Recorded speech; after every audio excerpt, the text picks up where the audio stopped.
Some people love the Republic, some love the Empire, some know the First Order. But which one has the best general purpose walker? Okay, before people say it, the AT-M6 would easily destroy the other two. I know, but that's not what we are comparing here.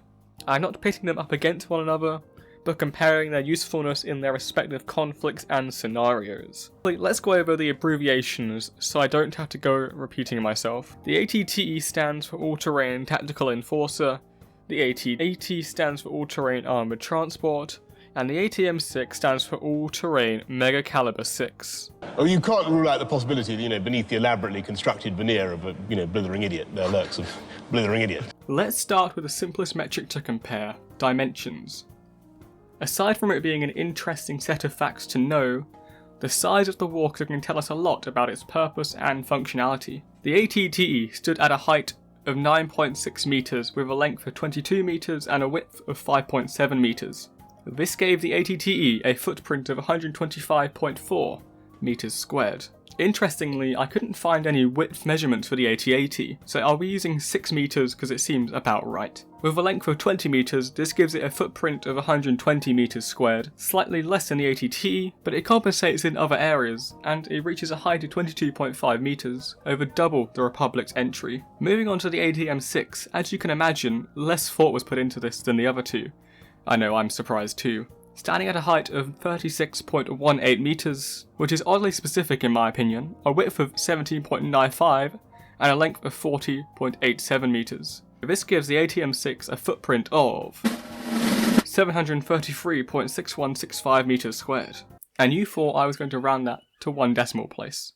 Shame on you. I am reluctant to crown a winner here. The AT-TE is a good all-rounder, small enough to fit in cargo holds, but lacking any intimidatory effect. This doesn't really matter when you're fighting droids, whose only thought is to do as much damage as possible. But when fighting organics, the effect of seeing a towering AT-AT, or later the AT-M6, is immense, even if practically they are a pain in the hut to transport. The carrying capacity consists of 3 sections. Passengers, whom we will assume are all humans or human-sized organics.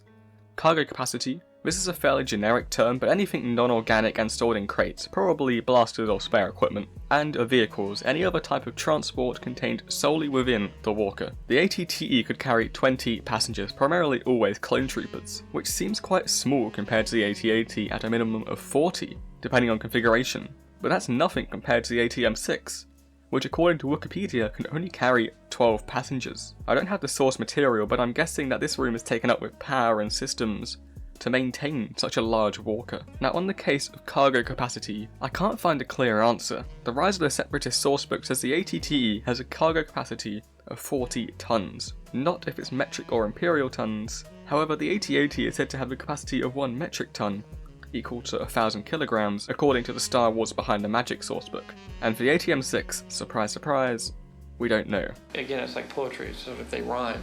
And rounding up this section, the AT-TE can carry 2 AT-RTs. The All-Terrain Recon Transports was a very versatile single-man walker, which was good for scouting and some light skirmishing. The AT-AT can carry a range of vehicles depending on variation, but the standard config was 5 speeder bikes. However, if specialised, it could carry 2 AT-STs. Don't ask me how on earth that happened. And the AT-M6, yeah, you get the idea by now. So if they rhyme. So with that information, I don't think I can compare them fairly. Don't worry, that nightmare is over. On to something a bit more interesting. An AT-AT has a fairly large crew considering its size, consisting of 1 pilot, 1 co-pilot who also acts as a spotter, 1 vehicle commander, and 5 gunners, one of which would operate the top-mounted cannon. For its crew, the AT-AT carries 1 pilot, 1 co-pilot, who also operates the forward-facing weapons, 1 commander, and 2 deck officers. And the AT-M6 consists of 1 pilot, 1 gunner, who I'm assuming is also the co-pilot, 2 weapons engineers, and 1 vehicle commander. It's actually nice to see the First Order having some unique crew positions. The weapons engineers make a lot of sense in this case because the AT-M6 has so many complex systems. In terms of best crew utilisation, I actually think the First Order does the best job. Bloody rapscallions! The AT-TE on the other hand, has so many crew considering its size, and also considering how sparse the clone troopers were during the Clone Wars. And for some reason, every cannon on the AT-TE has its own gunner. It seems really inefficient. The AT-AT comes somewhere in between, but I do think the addition of 2 deck officers is a benefit to make sure the hull of the walker is not neglected. On to the exciting part, or at least for losers like us. The armament of a AT-TE consists of 6 MAAD-21 heavy laser cannon turrets, 4 front-facing and 2 rear-facing, and 1 Firefront 04 mass driver cannon. This mass driver was very versatile in multiple scenarios. It can be used as a standard heavy laser cannon or as artillery. Unlike the AT-M6's heavy laser cannon, which was not very versatile, the AT-AT on the other hand was not very armed at all, with front-facing weaponry consisting of 2 fire-linked heavy laser cannons and 2 medium repeating blasters for taking on infantry and small vehicles. The weaknesses with the AT-AT when compared to the AT-TE is the lack of side-facing or rear-facing weaponry, but it seems that the engineers who designed the AT-M6 thought that those shortcomings were nothing to worry about. This is brilliant, but I like this. The AT-M6 has 2 heavy fire-linked dual laser cannons, 2 forward-only facing medium anti-ship laser cannons. I mean, I know the Walker is tall, but I don't know what ships it's going to be shooting down at that altitude. It also has a single Mega Caliber 6 turbo laser cannon, from which the Walker gets its name. The turbo laser draws so much power that it needed its own dedicated power plant. Although, interestingly, they added cable cutters to the legs, so the designers at least watched The Empire Strikes Back, unlike anyone else who made The Last Jedi. And Kevin Jenkins and I designing a new Walker was kind of our white whale. And Kevin was the one who eventually came up with the notion of the Gorilla Walker. There's actually a power that this thing projects by being on its knuckles and having this forward lunging, being on its knuckles. What a bunch of idiots.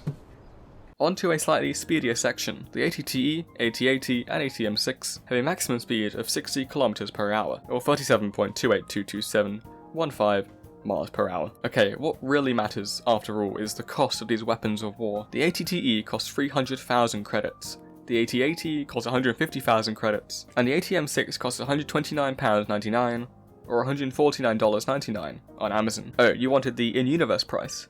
Well, guess what? We don't know. So on price alone, I think you get a lot more value for your money with the AT-AT.